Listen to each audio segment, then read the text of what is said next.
കടബാധ്യത ഉണ്ടാക്കി വെച്ചുകൊണ്ടാണ്, ആശ്രമത്തിനെ മുടിപ്പിച്ചുകൊണ്ട്. അപ്പം എന്നിട്ട് പിന്നെയും ഇന്നത്തെ ആ വീഡിയോയിൽ അവർ പറഞ്ഞ സമർപ്പണം എന്തെല്ലാം സാഹിത്യപരമായിട്ടാണ് അദ്ദേഹം പറഞ്ഞേക്കുന്നത് അറിയാമോ? പിന്നെ പുട്ടിൻ്റെ പീര പോലെ ഈ പറഞ്ഞ ശിഷ്യഭൂത എന്തോ വലുതാണ്. ഈ അമേദ്യത്തിൽ സ്വർണ്ണ ഇത് തകിട് പൊതിഞ്ഞിട്ട് ഇങ്ങനെ വെക്കൂലേ, സ്വർണ്ണക്കടലാസ് പൊതിഞ്ഞ് ഇത് സ്വർണ്ണമാണെന്ന് പറയും പോലെയാണ് ഈ പറയുന്ന കപടഗുരു. മനസ്സിലായ? അല്ലാതെ അതിന് പ്രത്യേകിച്ച് ഗുണമല്ല, ദോഷം മാത്രമേ ഉള്ളൂ. നമ്മൾ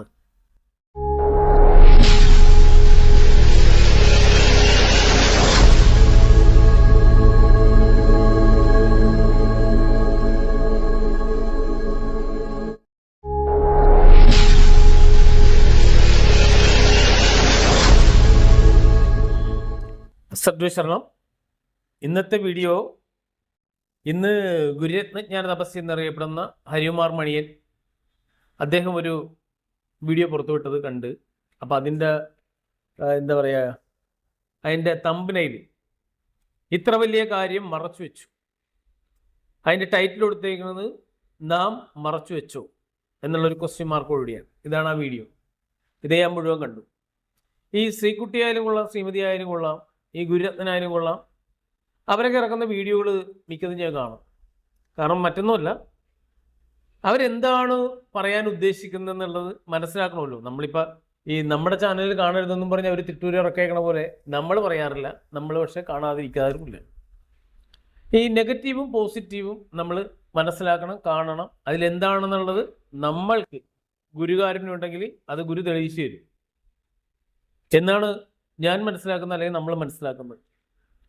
അതേസമയത്ത് ഈ ശ്രീകുട്ടിയുടെയൊക്കെ വീഡിയോ ശ്രദ്ധിച്ചാൽ മനസ്സിലാവും, മറ്റുള്ളതൊന്നും കാണരുത്, മറ്റുള്ളവരെയൊന്നും കേൾക്കരുത്. മനസ്സിലായ? അപ്പം ഈ മൊത്തം വീഡിയോ ഞാൻ കണ്ടതിൽ നിന്ന് എനിക്ക് മനസ്സിലായത് സമർപ്പണം തന്നെ മുഖ്യം ബിഗിലെ എന്നുള്ളൊരു സാധനമാണ്. എന്നുവെച്ചാൽ പണം തന്നെ മുഖ്യം എന്നുള്ളതാണ് സംഭവം. കാരണം ഇപ്പോൾ ആശ്രമത്തിൻ്റെ മിക്ക സ്ഥാപനങ്ങളും നഷ്ടത്തിലാണ്, ഒരു നാശത്തിൻ്റെ പടുകുഴിയിലാണ്. മനസ്സിലായി? കാരണം വെച്ചാൽ ഗുരു ഒരുപാട് പണം നൽകി ഇവർക്കൊക്കെ. കാരണം ഗുരുവിൻ്റെ അടിസ്ഥാന തത്വങ്ങളെ തന്നെ മാറ്റിമറിച്ചു. എങ്കിൽ കൂടി സഹകരണ മന്ദിര സമർപ്പണം, അതല്ലെങ്കിൽ ഗുരുവിൻ്റെ സ്വർണ്ണരൂപം ഇതിലേക്കായി എന്ന് പറഞ്ഞാൽ അൺലിമിറ്റഡ് മണിയാണ് ഗുരു വിശ്വാസമുഖത്തിൽ നിന്നും, മൊത്തത്തിൽ സർക്കാരിൽ നിന്നായാലും കൊള്ളാം, വിശ്വാസമുഖത്തിൽ നിന്നായാലും കൊള്ളാം, പുറത്ത് പൊതുസമൂഹത്തിൽ നിന്നായാലും കൊള്ളാം, ഒരുപാട് സ്ഥലത്ത് നിന്ന് പറഞ്ഞാൽ അൺലിമിറ്റഡ് മണി ഇവിടെ വന്ന് പണം കൂമ്പാരമായപ്പോൾ എന്ന് പറഞ്ഞാൽ ഇവന്മാരുടെ എല്ലാം തോന്നിവാസമായി മാറി. മദ്യക്കച്ചവടം, മയക്കുമരുന്ന് കച്ചവടം, പിന്നെ പെണ്ണുങ്ങളുടെ പുറകെ പോക്ക്, എല്ലാ വൃത്തികേടുകളും ഒരു കൂത്തരങ്ങായി മാറി ആശ്രമം. ഗുരു എന്ത് ഐഡിയോളജി കൊണ്ടുവന്നോ അതിന് ഘടകവിരുദ്ധമായിട്ട് പ്രവർത്തിക്കാൻ തുടങ്ങി.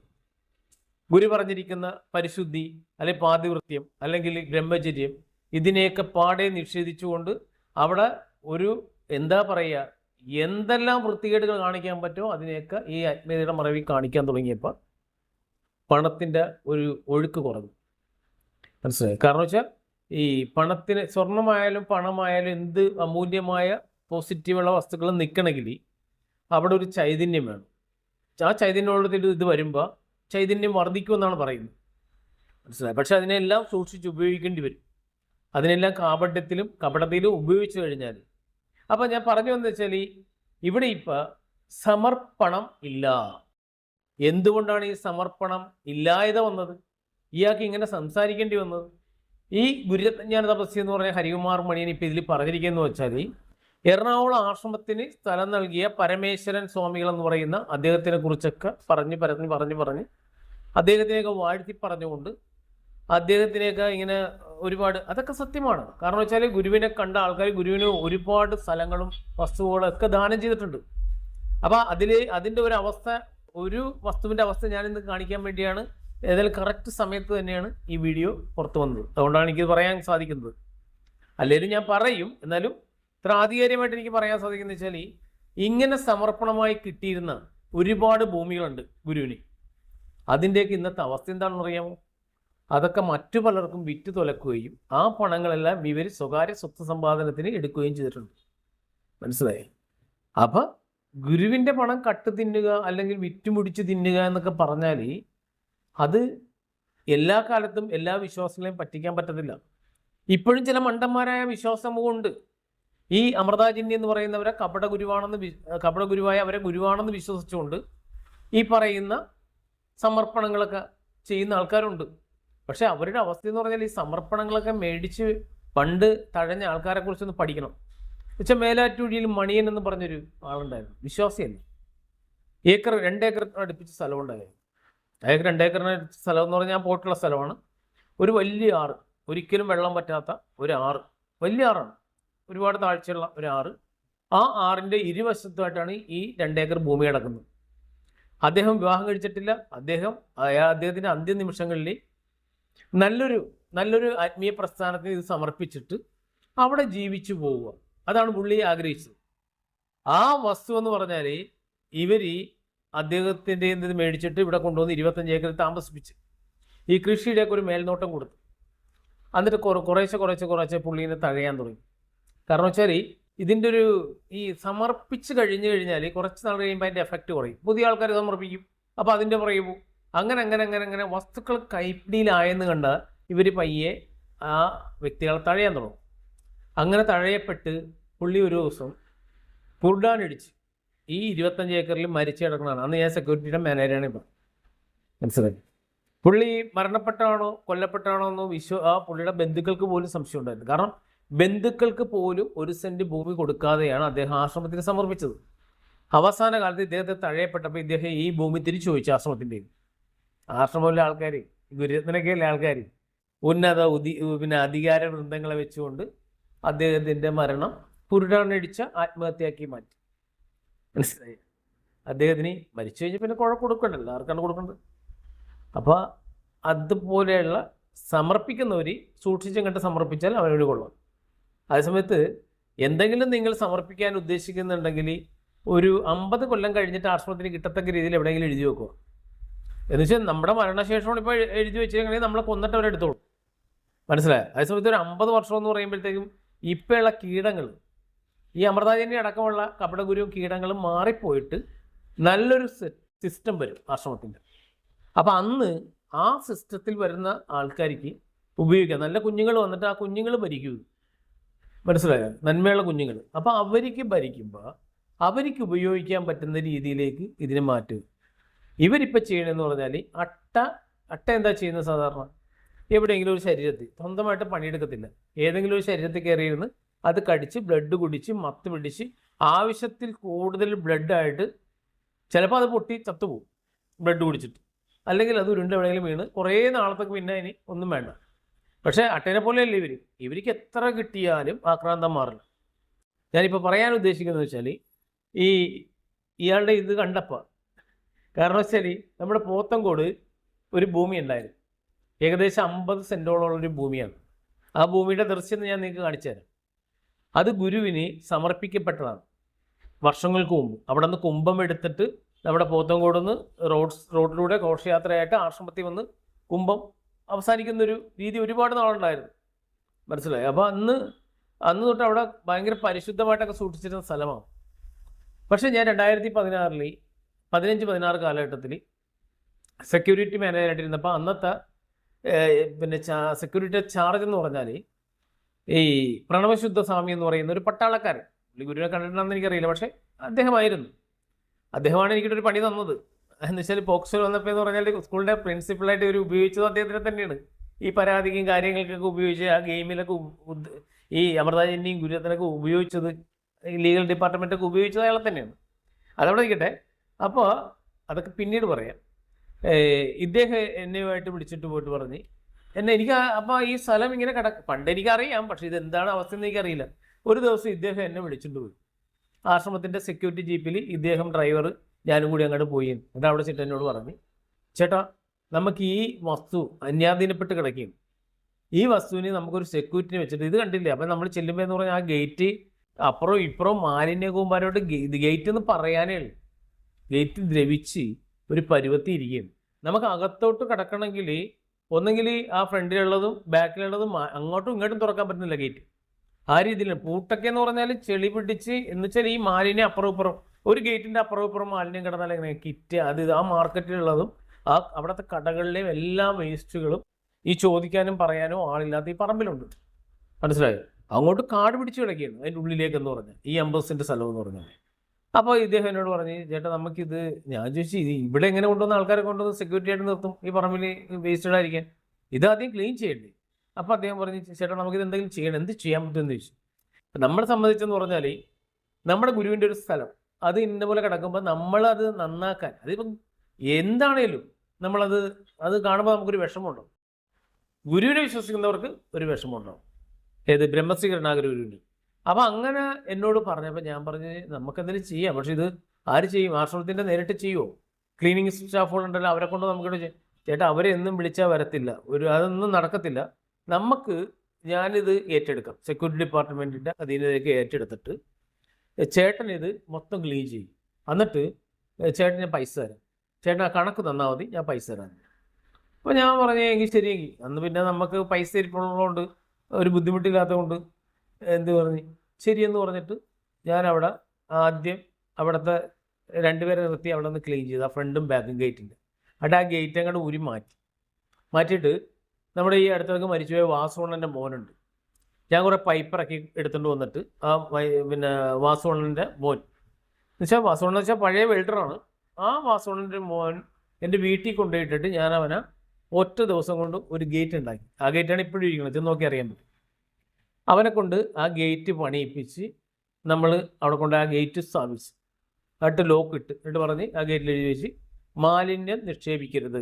അപ്പോൾ അകത്തേക്ക് കാട് പിടിച്ച് മാലിന്യ കുമ്പാരിട്ട് ഉടയ്ക്കുന്നു. അത് കഴിഞ്ഞപ്പോൾ നേരെ JCB വിളിച്ചിട്ട് അതിൻ്റെ പുറകിലേക്ക് പോകുന്തോറും കുറച്ച് കുഴിയാണ്. ഈ ഫ്രണ്ടിൽ നിന്ന് കുറേ കാര്യങ്ങൾ അങ്ങോട്ട് പുറകിലേക്ക് ഈ കാട് ഉൾപ്പെടെ അങ്ങോട്ട് വലിച്ചുകൊണ്ട് അതൊന്ന് ലെവലാക്കി. ഇവിടെ ഒരു കിണറുമുണ്ട്, ഒരു ചെറിയ കെട്ടിടമുണ്ട് ഈ പ്ലോട്ടിൽ തന്നെ.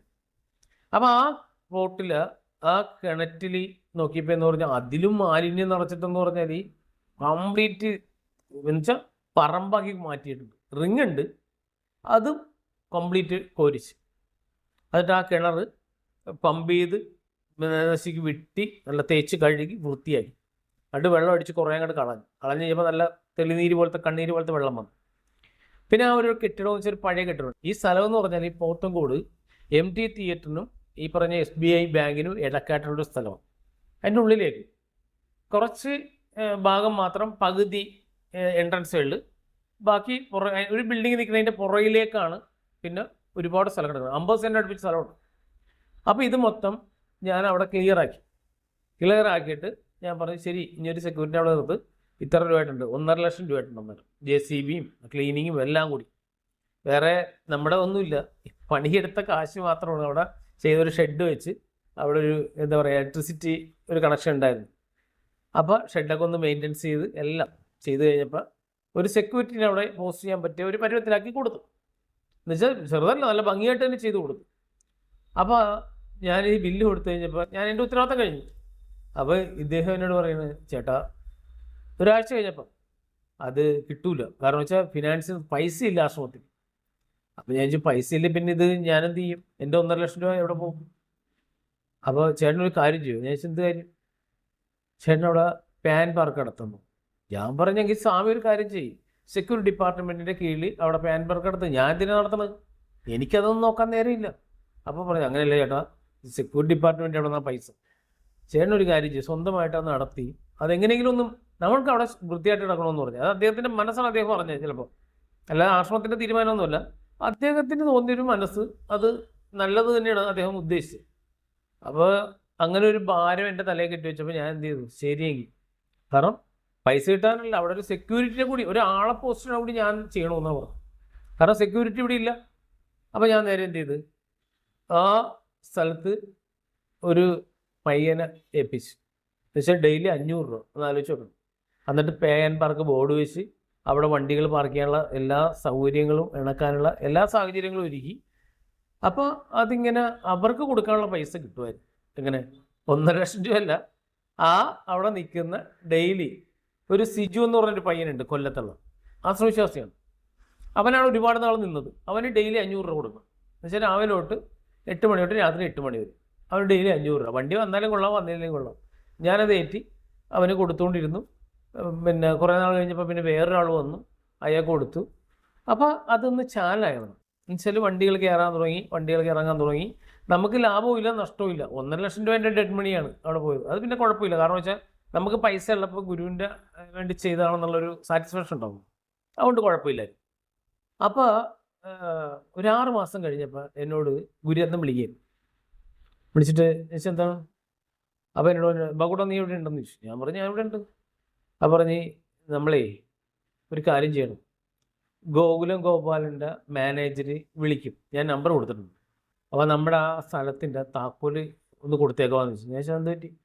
അല്ല, ആ സ്ഥലം നമ്മൾ അവർക്ക് കൊടുക്കുകയും, കാരണം ഒരു കുറേ 4-5 കോടി രൂപ കൊടുക്കാണ്ട് പറഞ്ഞു. അപ്പോൾ ഒരു 8 കോടിക്ക് ഏകദേശം ധാരണയായിട്ടുണ്ട്. അപ്പോൾ അത് നമ്മൾ കുടിക്കണമെന്ന് പറഞ്ഞു. അപ്പോൾ ഞാൻ ആലോചിച്ചപ്പോൾ എന്ന് പറഞ്ഞാൽ ഒരു വശത്ത് 1.5 ലക്ഷം പോയിൻ്റെ ഒരു ഇതുണ്ട്, ഒരു വശത്തെന്ന് പറഞ്ഞാൽ ആശ്വാസമുണ്ട്. കാരണം വെച്ചാൽ ഇനി അതും പറഞ്ഞ് നമ്മൾ നടക്കണ്ടല്ലോ, ആശ്രമത്തിൻ്റെ ഒരു ബാധ്യത തിരിയല്ലേ എന്ന് വിചാരിച്ചു സംഭവം ഞാൻ കൊടുത്തു. ഇപ്പോഴും അത് പാൻ പാർക്കായിട്ട് തന്നെ തുടരുകയാണ്. ഞാൻ പറഞ്ഞതെന്ന് വെച്ചാൽ മറ്റൊന്നുമല്ല.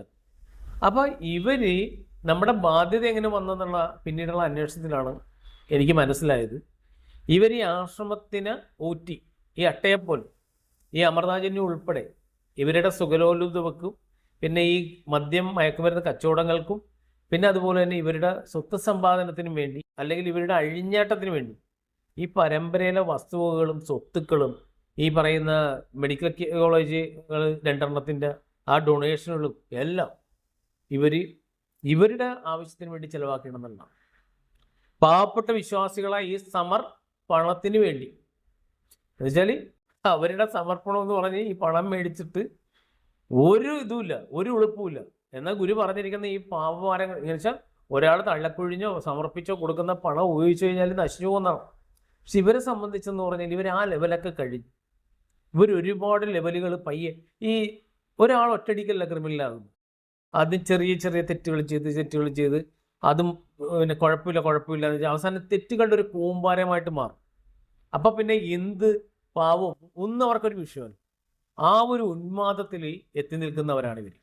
അപ്പം ഞാൻ ഇത്രയും പറഞ്ഞതെന്ന് വെച്ചാൽ നമ്മൾ കൊടുത്ത സ്ഥലമുണ്ടല്ലോ, നമ്മൾ ആ പോത്തൻകോടിൻ്റെ ഹൃദയഭാഗത്ത്, പോത്തൻകോട് ജംഗ്ഷനിൽ നിന്ന് നമ്മൾ ശ്രീകാര്യത്തേക്ക് പോകുന്ന ആ ഒരു വൺ വേയുടെ ഇടതുവശത്താണ് ഈ SBIയും ഈ പറയുന്ന MD തിയേറ്ററുള്ളത്. അതിൻ്റെ രണ്ടിന് നടുക്ക് ഉൾവശത്തേക്കാണ് ഈ പറയുന്ന സ്ഥലമുള്ളത്. ആ സ്ഥലം നിങ്ങളുടെ അറിവിലേക്കായിട്ട് ഞാനിവിടെ കാണിക്കാം, അത് കാണുക. ഇതുപോലെ ഒരുപാട് സ്ഥലങ്ങളുണ്ട്. ഇതൊന്നും മാത്രമല്ല, ഒരുപാട് സ്ഥലങ്ങൾ ഇവർ വിറ്റ് ഇവർ ആ പണം വകമാറ്റി ചിലവാക്കി ഇവരുടെ സ്വന്തം കാര്യലാഭത്തിന് വേണ്ടി ചിലവാക്കിയിട്ടുണ്ട്. മനസ്സിലായേ? അപ്പോൾ അതൊന്ന് കാണിക്കാൻ വേണ്ടിയാണ് ഈ വീഡിയോ. അപ്പോൾ ഒന്ന് എല്ലാവരും അതൊന്ന് കാണുക. ആ സ്ഥലം ഇന്നും അത് പാൻ പാർക്കായിട്ട് തന്നെയാണ് കൊണ്ടുപോയിരിക്കുന്നത്. കാരണം ഈ നമ്മൾ മേടിച്ചവരെ നമുക്ക് തെറ്റ് പറയാൻ പറ്റുന്നില്ല. കാരണം വെച്ചാൽ ഇവർ കോടികൾ കടബാധ്യത ഉണ്ടാക്കി വെച്ചുകൊണ്ടാണ് ആശ്രമത്തിനെ മുടിപ്പിച്ചുകൊണ്ട്. അപ്പം എന്നിട്ട് പിന്നെയും ഇന്നത്തെ ആ വീഡിയോയിൽ അവർ പറഞ്ഞ സമർപ്പണം എന്തെല്ലാം സാഹിത്യപരമായിട്ടാണ് അദ്ദേഹം പറഞ്ഞേക്കുന്നത് അറിയാമോ? പിന്നെ പുട്ടിൻ്റെ പീര പോലെ ഈ പറഞ്ഞ ശിഷ്യഭൂത എന്തോ വലുതാണ്. ഈ അമേദ്യത്തിൽ സ്വർണ്ണ ഇത് തകിട് പൊതിഞ്ഞിട്ട് ഇങ്ങനെ വെക്കൂലേ, സ്വർണ്ണക്കടലാസ് പൊതിഞ്ഞ് ഇത് സ്വർണ്ണമാണെന്ന് പറയും പോലെയാണ് ഈ പറയുന്ന കപടഗുരു. മനസ്സിലായ? അല്ലാതെ അതിന് പ്രത്യേകിച്ച് ഗുണമല്ല, ദോഷം മാത്രമേ ഉള്ളൂ. നമ്മൾ മനസ്സിലായി? ഒരുപാട് സമർപ്പണങ്ങൾ നടത്തിയിട്ടുള്ളതാണ് നമ്മളെപ്പോലെ ഒരുപാട് ആൾക്കാർ. നടത്തിയവരെ ആ ചണ്ടി ആയി കഴിയുമ്പോൾ വലിച്ചെറിയുന്ന ഒരു സ്വഭാവമാണ്. മനസ്സിലായി? കാരണം വെച്ചാൽ അവർക്ക് അതൊന്നുമില്ല, പ്രതിബദ്ധത ഒന്നുമില്ല, അതിൻ്റെ ആവശ്യമില്ല നമുക്ക്. പക്ഷേ നമ്മൾ കൊടുക്കുന്നത് ഒരു നീചമായിട്ട് കർമ്മത്തിന് ഉപയോഗിക്കുകയാണെങ്കിൽ, നമ്മളിപ്പോൾ ഒരാൾക്ക് ഒരു പൈസ കൊടുത്തിട്ട് അവൻ പെണ്ണ് പിടിക്കുക, കള്ളു പിടിക്കുക, കഞ്ചാവ് അടിക്കുക, കഞ്ചാവ് കച്ചവടം നടത്തി, അല്ലെങ്കിൽ മയക്കുമരുന്ന് കച്ചവടം നടത്തി ചെയ്തു കഴിഞ്ഞാൽ അതിൻ്റെ ഒരു പാവം നമ്മളിൽ ഉണ്ടാവും എന്നുള്ള ചിന്ത എല്ലാവരിലും ഉണ്ടാകുന്നത് നല്ലതാണ്. അത് ഗുരു പറഞ്ഞിട്ടുള്ളതുമാണ്. മനസ്സിലായി? അതേസമയത്ത് നമ്മൾ കൊടുക്കുന്ന പണം നന്മയിലേക്കാണ് പോകുന്നതെങ്കിൽ ആ നന്മ നമുക്ക് കിട്ടും. അതേസമയത്ത് അറിഞ്ഞുകൊണ്ട് അറിയാതെ നമുക്ക് തെറ്റുകൾ പറ്റാം. പക്ഷെ ഗുരു ഉണ്ടായിരുന്ന സമയത്ത്, ഗുരു ശരീരത്തോടെ ഇരുന്ന സമയത്ത് ഐഡിയോളജി എല്ലാം കാറ്റിപ്പറത്തിക്കൊണ്ട് ഒരു ആഭാസ സംഘത്തെ സൃഷ്ടിക്കുകയാണ് ഈ അമൃതാജിൻ എന്ന് പറയുന്നവരുടെ നേതൃത്വത്തിൽ ഈ ഗുരുരത്നനൊക്കെ ചെയ്ത ആ ഒരു ഫ്രോഡ് പരിപാടി എന്ന് പറഞ്ഞു. അപ്പോൾ അതിലേക്ക് ഇപ്പോഴും അറിയാതെ ഒട്ടനവധി ആൾക്കാർ നിൽപ്പുണ്ട്.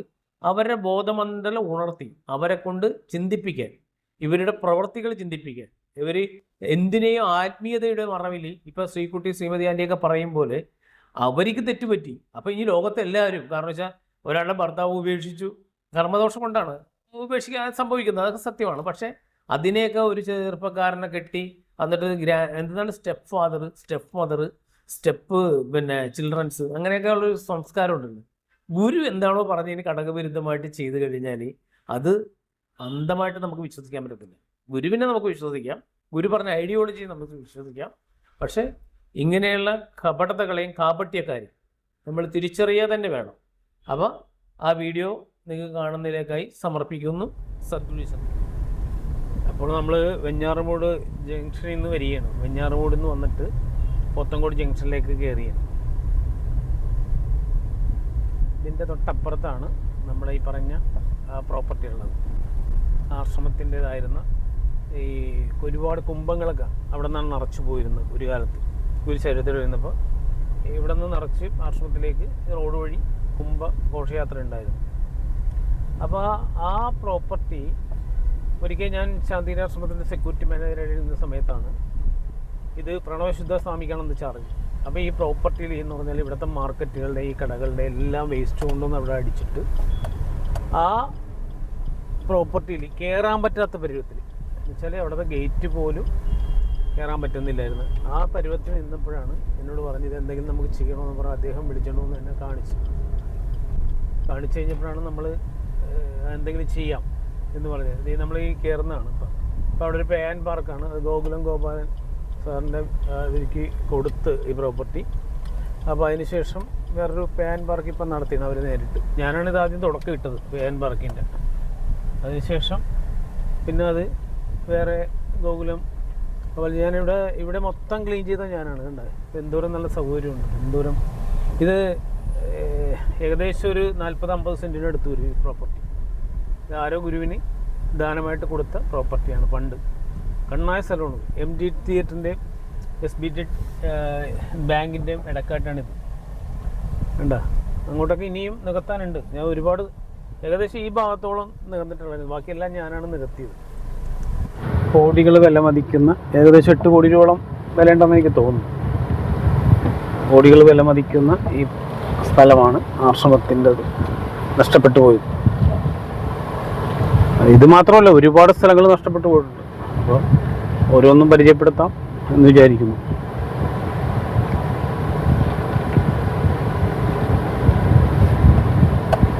ഇതാണ് ഈ സ്ഥലം. എന്നുവെച്ചാൽ നമ്മുടെ MT തിയേറ്ററിൻ്റെയും SBIയുടെയും ഇടക്കുള്ള സ്ഥലമാണ്. എൻ്റെ പൈസ കൊടുത്തേ.